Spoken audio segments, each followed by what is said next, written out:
नमस्कार दोस्तों, स्वागत है आपका अपने YouTube channel study with R K sir में। संविधान सभा की जो सीरीज़ हमने स्टार्ट की है इंडियन पॉलिटी की, उसके अंदर ये आगे वाला वीडियो है। लास्ट वीडियो के अंदर हमने नीति निर्देशक तत्वों के बारे में पढ़ा था और आज हम कुछ इम्पोर्टेंट अनुच्छेद जो हैं, जिनसे कई बार क्वेश्चन पूछे जाते हैं, पूछे गए हैं, पूछे जाएंगे, ये वो इम्पोर्टेंट अनुच्छेद हैं। इन्हीं में से ही क्वेश्चन जो है वो मोस्टली कंपटीशन एग्ज़ाम के अंदर देखे जाते हैं। तो चलिए स्टार्ट करते हैं हम भारतीय संविधान के अंदर वर्णित कुछ महत्वपूर्ण अनुच्छेद के बारे में। तो देखिए, अनुच्छेद पहले स्टार्टिंग में हमने क्या किया है, कुछ एक दो स्टार्टिंग के जो भाग है ना, उनको दर्शाया है कि किस भाग के अंदर क्या है, किस भाग के अंदर क्या है। भाग से रिलेटेड एक वीडियो हम और अपलोड करेंगे, तो उसमें भाग और कौन से भाग में कौन सा अनुच्छेद है, कितने भाग हमारे संविधान के अंदर है, उनके बारे में पढ़ेंगे। लेकिन आज हम अनुच्छेद के बारे में ही पढ़ने वाले हैं कि कौन कौन से इम्पोर्टेंट अनुच्छेद भारतीय संविधान में वर्णित है।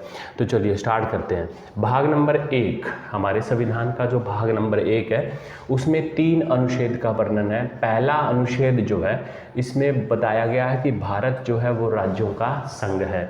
पहले अनुच्छेद में क्या बताया गया है, भारत राज्यों का संघ है। दूसरे अनुच्छेद के अंदर बताया गया कि राज्यों का निर्माण कैसे होगा, राज्यों की स्थापना कैसे होगी, और ऐसे ये वो राज्य हैं जो किसी बाहरी देश से हमारे देश के अंदर मिलते हैं। तो पीछे कुछ टाइम पहले क्या हुआ था, बांग्लादेश के कुछ जो गांव थे वो हिंदुस्तान ने ले लिए थे, और हिंदुस्तान के जो कुछ गांव वहाँ पर बांग्लादेश को दे दिए गए थे। इस तरह के जो ट्रांसफ़र होते हैं वो इसी के अंदर आता है, अनुच्छेद 2 में आता है। बाहरी राज्यों का निर्माण हमारे देश में किस तरह से लिया जाएगा। जैसे कि मान लो कि अफ़गानिस्तान अब कह दे कि हम भारत का हिस्सा बनना चाहते हैं, तो वो किस तरह से हमारे देश का हिस्सा बनेंगे, उनके जो वर्णन है वो अनुच्छेद 2 में वर्णित है। तीसरा अनुच्छेद भी कहता है कि भारत के जो राज्य हैं उनका निर्माण, लेकिन कैसा निर्माण, जिस आंतरिक निर्माण, यानी पंजाब से हमारा हरियाणा अलग हुआ तो कौन से अनुच्छेद के किस भाग से हुआ, पहले भाग के तीसरे अनुच्छेद से। तो आशा करता हूँ कि ये जो तीनों अनुच्छेद हैं इनमें आपको अच्छी तरह से समझ में आया होगा। पहले में तो भारत एक राज्य का संघ है ये बताया गया है। दूसरे में राज्य का निर्माण, जो बाहरी राज्य हिंदुस्तान में मिलना चाहते हैं उनका। तीसरे के अंदर है कि किस तरह से आंतरिक राज्य जो है उनका निर्माण किसी दूसरे राज्य से किया जाता है, भारत के अंदर ही। गोवा का जो निर्माण हुआ वो कौन से अनुच्छेद के अंतर्गत आता है, अंतर्गत आता है वो दूसरे अनुच्छेद के। आशा करता हूँ समझ में आया होगा। आगे बढ़ते हैं हम, भाग 2 की तरफ जाते हैं। तो भाग 2 के अंदर क्या है, नागरिकता का वर्णन है। बहुत इंपॉर्टेंट है ये। भाग 2 में नागरिकता का वर्णन है, और नागरिकता का वर्णन अनुच्छेद 5 से लेकर 11 तक होता है। अनुच्छेद 5 से लेकर 11 तक किसका वर्णन है, नागरिकता का। फिर आते हैं भाग 3 की तरफ। भाग 3 हम पढ़ के आए हैं। भाग 3 में आता है मौलिक अधिकार, और मौलिक अधिकार हमें पता है कि अनुच्छेद 12 से लेकर 35 तक है। कहाँ तक, 12 से 35 तक। भाग 4, आगे भाग 4 है। अभी जो कल हमने लास्ट वीडियो अपलोड किया था उसके अंदर हमने नीति निर्देशक तत्वों के बारे में पढ़ा था, और वो भाग 4 में आते हैं, और अनुच्छेद है 35 से लेकर 51 तक। कितने अनुच्छेद है, 35 से लेकर 51 तक। फिर एक संविधान संशोधन हुआ, 42वां संविधान संशोधन 1976 में। तो उसमें क्या हुआ, भाग 4 जो था उसमें भाग 4 क जोड़ दिया गया, और उसमें अनुच्छेद रखा गया अनुच्छेद 51A। इस अनुच्छेद 51A के अंदर मौलिक कार्यों को जोड़ा गया। किसको जोड़ा गया, मौलिक कार्य। 51 तक तो क्या था, नीति निर्देशक तत्व थे, और 51A में क्या है, मौलिक कार्यों के वर्णन है।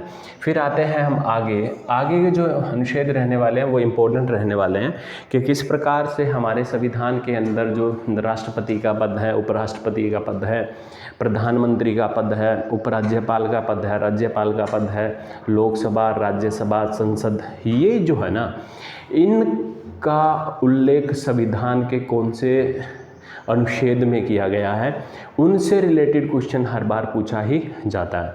तो हम पहले राष्ट्रपति को पढ़ेंगे, फिर ऐसे करते करते अलग अलग जो पद हैं हमारे हिंदुस्तान के अंदर उनका उल्लेख संविधान में कैसे किया है उनके बारे में पढ़ते हैं। तो चलिए देखते हैं। राष्ट्रपति पहले एक चैप्टर आएगा, अलग से हम चैप्टर पढ़ेंगे राष्ट्रपति की शक्तियों के बारे में, क्या क्या वो कर सकते हैं, कैसा कानून बना सकते हैं, किसकी सलाह ले सकते हैं, ये हम आगे पढ़ेंगे। लेकिन फिलहाल देखिए कौन कौन से अनुच्छेद जो है वो राष्ट्रपति पद से जुड़े हुए हैं, वो जो इम्पोर्टेंट है। तो पहला देखिए अनुच्छेद 52। अनुच्छेद 52 के अंदर राष्ट्रपति के पद का वर्णन किया गया है कि हमारा देश है उसमें एक राष्ट्रपति होगा। ये वर्णन किस में मिलता है? अनुच्छेद 52 में, याद रखिएगा 52 अनुच्छेद राष्ट्रपति का पद। 53 में राष्ट्रपति की शक्ति व कार्यों का वर्णन किया है। अनुच्छेद 53 में राष्ट्रपति की शक्ति व कार्यों का वर्णन मिलता है। अनुच्छेद 54 इसमें मिलता है कि राष्ट्रपति का जो निर्वाचन है वो किस तरह से किया जाता है। फिर है अनुच्छेद 61, इसमें महाभियोग के बारे में, यानी अगर कोई भी राष्ट्रपति जो है वो हमारे संविधान के अनुरूप अगर कार्य नहीं करता है तो हम उसको वो जो कार्यप्रणाली के लोग जो हैं वो उनके खिलाफ महाभियोग चला के उन्हें पद से हटा सकते हैं। तो ये अमेरिका से लिया गया था महाभियोग का जो है, और हमारे संविधान के अनुच्छेद 51 में इसका वर्णन मिलता है। फिर है क्षमादान, 72वां अनुच्छेद 72 में क्षमादान का वर्णन है। कई बार आपने देखा होगा कि कोई बड़े अपराधी जो होते हैं उनको अगर फांसी की सज़ा मिल गई तो वो राष्ट्रपति के आगे क्षमा की भीख जो है वो मांग सकते हैं। और ये राष्ट्रपति भी होता है कि उनको क्षमा करेंगे या नहीं करेंगे, ये उनके दंड पे बेश होता है कि किस प्रकार के कृत्य उन्होंने किए हैं उसके ऊपर बेश है ये। तो राष्ट्रपति चाहे तो किसी बड़े से बड़े अपराधी को भी क्षमादान दे सकते हैं, और इसका जो वर्णन है वो अनुच्छेद 72 में मिलता है। कौन से अनुच्छेद में मिलता है? 72 में। तो 52 में राष्ट्रपति का पद, 53 में कार्यशक्ति, 54 में निर्वाचन, 61 में महाभियोग और 72 में क्षमादान।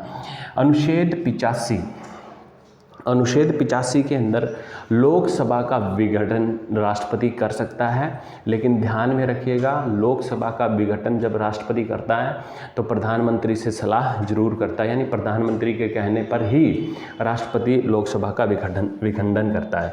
अनुच्छेद 123 के अंदर अध्यादेश का वर्णन मिलता है। अब ये अध्यादेश क्या होता है? देखिए कोई भी कानून, कोई भी विधेयक बनाने के लिए किस किस की ज़रूरत होती है? हमें लोकसभा की, राज्यसभा की और राष्ट्रपति की। हमने कई बार पढ़ा है कि वो कोई बिल है जो राज्यसभा में पास हो गया, लोकसभा में पास हो गया, राष्ट्रपति की सिग्नेचर के लिए भेज दिया गया। यानी कोई कानून बनाने के लिए हमें इन तीनों की ज़रूरत होती है, राष्ट्रपति की, लोकसभा की और राज्यसभा की। अब मान लीजिए कि लोकसभा और राज्यसभा है वो चल नहीं रही है, तो मेन कार्यकर्ता कौन हो गया? राष्ट्रपति।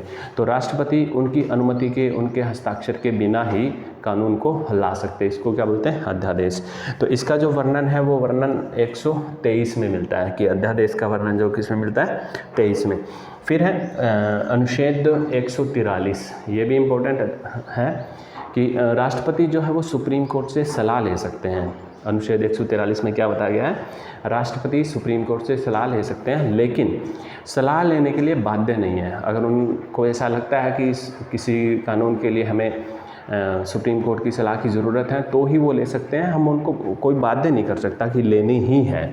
तो ये हमारा राष्ट्रपति वाला चैप्टर कंप्लीट हुआ कि कौन कौन से अनुच्छेद है।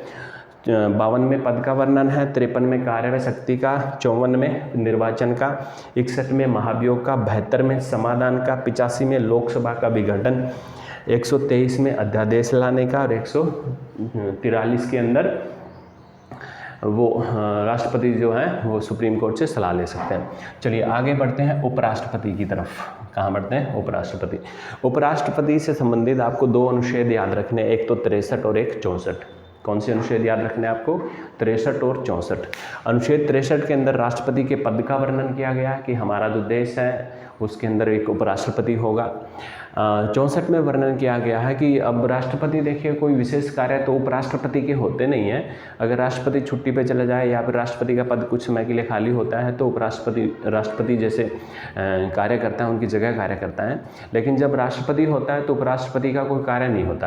तो अनुच्छेद 64 में बताया गया है कि राष्ट्रपति का जो कार्य होगा वो लोकसभा के सभापति के रूप में वो कार्य करेंगे। समझ में आया होगा? राष्ट्रपति क्या कार्य करते हैं? राज्यसभा के सभापति। किसके? राज्यसभा के, याद रखिए। फिर आगे बढ़ते हैं तो आता है प्रधानमंत्री। प्रधानमंत्री से रिलेटेड भी आपको दो अनुच्छेद याद रखने हैं, अनुच्छेद 74 और 75। कौन कौन से? 74 और 75। अनुच्छेद 74 में ये बताया गया कि मंत्री परिषद होगी एक, क्या होगी? मंत्री परिषद, बहुत सारे मंत्री होंगे। इससे रिलेटेड भी एक वीडियो आएगा, उसमें हम पूरा मंत्रिमंडल के बारे में विस्तार से पढ़ेंगे। मंत्री परिषद का वर्णन जो अनुच्छेद 74 में मिलता है। 75 में क्या है देखिए, मंत्री परिषद का जो प्रधान होगा, जितने भी मंत्री हैं उनका मुख्य जो होगा, प्रधान जो होगा, वो कौन होगा? हमारे देश का प्रधानमंत्री यानी प्राइम मिनिस्टर होगा। तो चलिए आगे बढ़ते हैं संसद की तरफ। संसद, तो इसके अनुच्छेद जो है वो, संसद जो है वो ब्रिटिश शासन अधिनियम से लिया गया एक हिस्सा है। और इसमें क्या है देखिए, काफ़ी सारे अनुच्छेद है जो इम्पोर्टेंट है। हम स्टार्ट करते हैं कहाँ से? अनुच्छेद नंबर 79 से। 79 अनुच्छेद क्या कहता है कि संसद है, हमारे देश की एक संसद है। 80 में बोलता है राज्यसभा है हमारे देश में। 81 में लोकसभा का वर्णन है। तो 79 में संसद का, 80 में राज्यसभा का, 81 में लोकसभा का। याद रखिए, राज्य मिलके क्या बनाते हैं? देश। देश की होती है लोकसभा। 80 में आएगा राज्यसभा, 81 में आएगा लोकसभा। फिर है अनुच्छेद 100। अब अनुच्छेद 100 में ये कहता है कि अगर कोई कानून बन रहा है और उसके अंदर जो मत है कानून बनाने का वो 50-50 है, तो जो अध्यक्ष जो होंगे वो, उनका जो मत होगा वो निर्णायक होगा। यानी अध्यक्ष के मत का प्रयोग तभी होता है जब 50-50 मत जो है वो एक कानून के लिए बनते हैं, तो अध्यक्ष का निर्णायक माना जाता है। फिर अनुच्छेद 105। अनुच्छेद 105 के अंदर संसद को कुछ विशेष अधिकार दिए गए हैं। ये कहाँ से लिया गया था? पीछे हमने पढ़ा था, ब्रिटेन से। अनुच्छेद 105 में क्या वर्णित किया गया है? संसद को विशेष अधिकार है। कैसे अधिकार हैं? वो मौलिक अधिकारों को रोक सकती है, वो कोई कानून बना सकती है, निरस्त कर सकती है। तो ऐसे जो अधिकार हैं ये किसको दिए गए हैं? देश की संसद को। अनुच्छेद 108। अनुच्छेद 108 के अंदर संयुक्त अधिवेशन का वर्णन है। कौन बुलाता है? ये राष्ट्रपति बुलाता है। संयुक्त अधिवेशन का वर्णन किस में है? अनुच्छेद 108 में। अनुच्छेद 110 के अंदर धन विधेयक का, अनुच्छेद 162 में बजट का, अनुच्छेद 116 में लेखानुदान का और अनुच्छेद 117 में वित्त विधेयक यानी धन वित्त, देश की वित्तीय स्थिति कैसी है, ऐसे जो विधेयक है इनका वर्णन 117 में मिलता है। तो चलिए आगे बढ़ते हैं हम उच्चतम न्यायालय की तरफ, यानी सुप्रीम कोर्ट की तरफ। तो इनसे रिलेटेड जो अनुच्छेद है देखिए, 124, 123 हमने पढ़ा था अध्यादेश का। 124 में क्या है? सुप्रीम कोर्ट के गठन का वर्णन है। हमारे संविधान के अंदर अनुच्छेद 124 का मतलब सुप्रीम कोर्ट के गठन के बारे में है। अनुच्छेद 131 में मूल आरंभिक अधिकार कौन कौन से होंगे सुप्रीम कोर्ट के, उनका वर्णन है। अनुच्छेद 137 में न्यायिक पुनरावलोकन जो अमेरिका से लिया गया है। न्यायिक पुनरावलोकन कहाँ से लिया गया? अमेरिका से। और हमारे भारतीय संविधान के अनुच्छेद 137 में इसका वर्णन मिलता है। फिर 143 जो हमने पीछे पढ़ लिया कि सुप्रीम कोर्ट जो है राष्ट्रपति को सलाह दे सकता है, देगा ये जरूरी नहीं है, राष्ट्रपति अपनी मर्जी से सलाह उनसे ले सकते हैं। फिर आते हैं महान्यायवादी, अटॉर्नी जनरल ऑफ इंडिया, महान्यायवादी और कैग। इनसे रिलेटेड आपको दो ही अनुच्छेद याद रखने हैं। अनुच्छेद 76, अनुच्छेद 76 के अंदर महान्यायवादी के पद का वर्णन। महान्यायवादी समझते होंगे, अटॉर्नी जनरल यानी जो न्यायिक कार्य होते हैं कार्यपालिका के, उनको संभालने के लिए एक लॉयर को नियुक्त किया जाता है, उन्हीं को महान्यायवादी या अटॉर्नी जनरल के नाम से जाना जाता है। और इस पद का जो वर्णन है वो 76 के अंदर मिलता है, अनुच्छेद 76 में। अनुच्छेद 148 के अंदर 148 अनुच्छेद 148 जो है इसमें कैग का वर्णन है। और कई बार ये पूछा गया कि कैग के जो सदस्य हैं उनकी नियुक्ति कौन करता है, तो याद रखिए उनकी नियुक्ति कौन करता है? राष्ट्रपति करता है। क्या के सदस्यों की नियुक्ति कौन करता है? राष्ट्रपति द्वारा की जाती है। आगे हम पढ़ते हैं राज्यपाल के बारे में। किसके बारे में? राज्यपाल। तो हमारे देश ने ये बताया है कि जितने भी राज्य हैं उनका क्या होगा? एक राज्यपाल होगा। जिस प्रकार से केंद्र के अंदर न्यायपालिका का अध्यक्ष राष्ट्रपति को माना जाता है, वैसे ही राज्यों के अंदर अध्यक्ष किसको माना जाता है? राज्यपाल को माना जाता है। तो राज्यपाल से रिलेटेड जो अनुच्छेद है वो याद रखेंगे, अनुच्छेद 152। अनुच्छेद 152 के अंदर राज्यपाल पद की परिभाषा का वर्णन है। अनुच्छेद 153 के अंदर राज्यों के लिए राज्यपाल की व्यवस्था होगी, पद होगा, उसका वर्णन है। अनुच्छेद 154 के अंदर बताया गया कि राज्यपाल की कौन कौन सी शक्तियाँ होगी। अनुच्छेद 155 में बताया गया कि निर्वाचन किस प्रकार से होगा राज्यपाल का। और बता दें आपको कि राज्यपाल का जो निर्वाचन है वो नियुक्ति जो कौन करता है? राष्ट्रपति करता है, लेकिन सलाह किसकी होती है? प्रधानमंत्री की होती है। तो अनुच्छेद 161 के अंदर क्षमादान के बारे में बताया गया है, और राष्ट्रपति का जो क्षमादान था वो तो क्या था? 72 अनुच्छेद में। और राज्यपाल का जो क्षमादान की शक्ति है वो कौन से में है? 161 में उसका वर्णन है। आगे हम चलते हैं मंत्रिपरिषद के बारे में।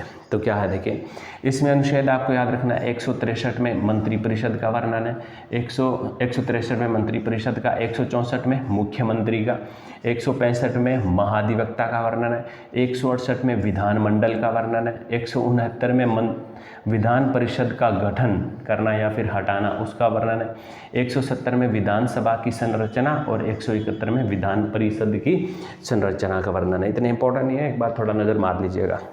फिर हम पढ़ते हैं उच्च न्यायालय। पहले हमने पढ़ा था उच्चतम न्यायालय, अब हम क्या पढ़ेंगे? उच्च न्यायालय। उच्च न्यायालय के बारे में, जैसे राज्यों के उच्च न्यायालय होते हैं, हाई कोर्ट जिनको बोलते हैं, तो अनुच्छेद 114 में बताया गया है कि राज्यों के लिए क्या होगा? उच्च न्यायालय होगा। अनुच्छेद 216 में ये बताया गया कि सुप्रीम हाई कोर्ट का गठन किस प्रकार से होता है। अनुच्छेद 261 में बताया गया कि 2 या 2 से अधिक राज्य जो हैं उनका एक संयुक्त हाई कोर्ट हो सकता है। आशा करता हूँ समझ में आया होगा। आगे पढ़ते हैं हम एंग्लो इंडियंस के बारे में। क्या पढ़ते हैं? Anglo Indians, SCBC, Anglo Indians, schedule caste, OBC, इनसे रिलेटेड जो है संविधान के अंदर इनका भी वर्णन है, तो वो कौन से में है उनके बारे में पढ़ते हैं। देखिए अनुच्छेद 330, लोकसभा में SC और ST सदस्यों की सीटों का आरक्षण का वर्णन है। इसका वर्णन है, देखिए लोकसभा में SC ST पद यानी सीट जो है उनको आरक्षण का वर्णन है 330 में। 331 में लोकसभा में एंग्लो इंडियंस के पद का आरक्षण, 332 में विधानसभा में SC ST पद का आरक्षण, 333 में विधानसभा में एंग्लो इंडियंस जो हैं उनके पद का जो वर्णन है वो किया गया है। 335 में नौकरी जो है, कोई भी बड़ा पद है, नौकरियां जो हैं उनके अंदर SC और ST के जो आरक्षण है उस संबंधी वर्णन मिलता है। 338 के अंदर एक आयोग बना था SC आयोग, उसका वर्णन।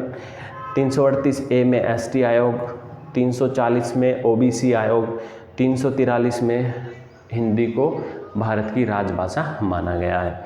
अब आपातकाल के अंदर होने वाले जो अनुच्छेद हैं उनके बारे में पढ़ते हैं। तो आपातकाल के अंदर देखिए, एक याद रखना अनुच्छेद आपको 352 अनुच्छेद जो है वो राष्ट्रीय आपात से रिलेटेड है। यानी कोई बाहरी देश अगर हमारे ऊपर आक्रमण कर देता है तो हम राष्ट्रपति क्या लगा देते हैं? राष्ट्रीय आपात लगा देते हैं। 356 के अंदर राष्ट्रपति शासन, यानी जो हमारे अंदर के जो राज्य हैं उसमें विद्रोह बढ़ जाए, शस्त्र सेनाएं जो है वो विद्रोह कर दें, इस स्थिति के अंदर राष्ट्रपति क्या लगा सकते हैं? राष्ट्रपति शासन लगा सकते हैं। इसका वर्णन जो है कौन से में मिलता है? 356 में मिलता है, 356 में। 352 में राष्ट्रीय आपात, 356 में राष्ट्रपति शासन, 360 में वित्तीय आपात। आज तक ये बहुत अच्छी बात है कि हमारे देश में कभी भी वित्तीय आयोग जो है वो नहीं लगा है। फिर आगे बढ़ते हैं संविधान के बारे में, कुछ अन्य जो अनुच्छेद हैं उनके बारे में। तो 368 हमने पढ़ा था, A.B. डिविलियर संविधान संशोधन पढ़ा था। ये साउथ अफ्रीका से लिया गया है संविधान संशोधन, और अनुच्छेद कौन से में है? 368 में। 370 में हम सभी जानते हैं कि जो जम्मू कश्मीर राज्य है हमारे हिंदुस्तान का, उसको विशेष राज्य का दर्जा दिया गया था, जो अब ख़त्म कर दिया गया। तो आशा करता हूँ कि ये संविधान से रिलेटेड महत्वपूर्ण अनुच्छेदों की ये जो वीडियो थी वो आपको पसंद आई होगी। इसी प्रकार से हम धीरे धीरे करके सारा पॉलिटी जो है उसको कवर करेंगे। आप ध्यान से वीडियो को देखिए, शेयर कीजिए, सब्सक्राइब कीजिए चैनल को, ताकि जो नीडी बच्चे हैं उनको कुछ सुविधा मिल सके, कुछ वो पढ़ सकें, आगे बढ़ सकें। धन्यवाद।